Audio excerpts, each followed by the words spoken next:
Hi everyone, this is Donna, and this morning we're going to go through a demonstration of how I make water kefir, and then how I do a second ferment with it, and then how I feed the grains. And I do this probably every 3 or 4 days. If I'm not wanting to make it that frequently, then I can store it in the fridge, and then I have a week or two in between times when I need to feed the grains. They're fine in there for a couple of weeks.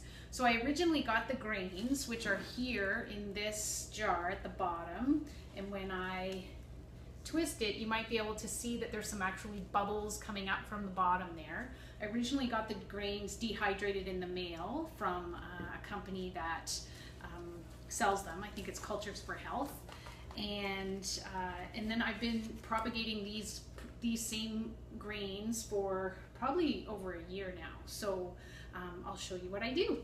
So what I do, my family really likes a gingery kind of tasting second ferment. So this is the first ferment that's happening in this jar, and I'll show you what I do with the grains after. But what I do is I slice up a knob of ginger about that size, and then I just slice it into small, sort of like juliennes. And then I usually have 3 jars, and I just put some pieces in each jar. I don't worry too much about exact amounts, just an amount of ginger that kind of flavors the second ferment in a really nice kind of way. And the second ferment, because it's in these bottles with the stoppers at the top, it actually gets kind of a bubbliness to it. So it kind of is almost like a ginger ale, but it's a fermented beverage. So kefir, a lot of people have heard of kefir when it's made in a dairy product, but this water kefir is just made, the grains are surviving off organic sugar. So what you get in here is a fermented product that's dairy free, which is nice. So I have a funnel and a little strainer that came as a yogurt strainer, and then I have just a metal funnel, and I put that in the first jar, and then I just pour off the liquid into here. Sometimes I make the mistake of overflowing it, so you have to keep an eye on it, that you don't put too much liquid in here so that it overflows. And then I just fill it up to sort of where it narrows. So that's looking good. And then the reason I do it this way with 2 other jars, this amount would not fill a second jar. So what I do is, rather than only filling half a jar, I put a little bit in the bottom of each of these 2, and then I put those in the fridge. This one I'll set out on the counter and let it have its second ferment. I'll let it sit out for 3 days or so, and that will let the bubbles kind of form in there and let it ferment again with the ginger. So I'll leave that at room temperature. These 2, I'm just going to put a little bit in the bottom to cover the ginger slices. So I put half or so in each.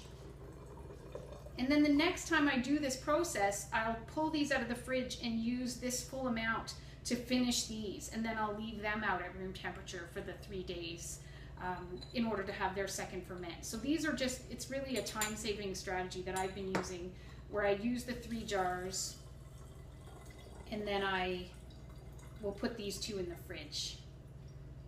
So you can see when this comes out that I've got all the grains out of here. And let's pull this over a little bit closer so you can see the grains are now filling up this little strainer that I have here. So that's what I've got going with them. And then what I'm going to do, so like I said, I'm going to put these 2 jars in the fridge for when this next batch is ready, and I'll fill them up with that next batch. And it usually works out pretty great that these 2 jars will get filled up with the next jar. This one will sit on the counter for 3 or 4 days because it's full and ready. And what I do with the grains now is, in this clean jar, I've got a 1/4 cup of organic sugar, which I put in a little bit of boiling water at the bottom and swirled it around so that it will dissolve. And then I filled the rest with filtered cool water. So we want this to just be tepid, sort of body temperature. You don't want it any warmer than that, because these grains are alive, and if we get them too warm, it'll kill them. So what I've done is I've tested that water's, about body temperature, baby bottle temperature. And then I take the strained drain. Oh, the other thing I need to add into there is a little bit, because I'm using filtered water, I add 1 drop of, this is called concentrate, but you could use any kind of mineral, to remineralize the water and give them all the minerals they might need. The other thing that some people use is just a quick grind of a good quality salt. So then I will put the grains in there. I just dump them in. So now they're in their fresh solution. Some people are, when they make water kefir with dairy, it's actually the sugars in the dairy, the lactose that the kefir grains are eating to make their fermentation. But here, when it's just water, obviously we have to provide them with a sugar, a food source, and so I use organic sugar for that.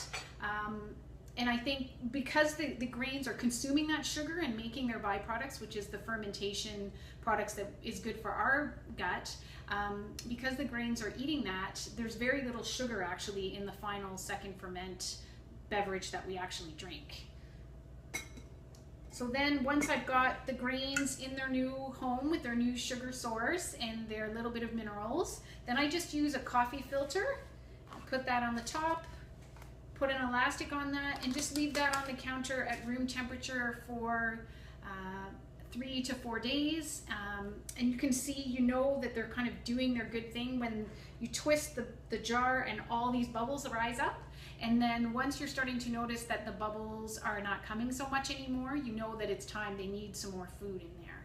And then we carry on from there and keep going and going and continuing to make these wonderful beverages to have that are fermented.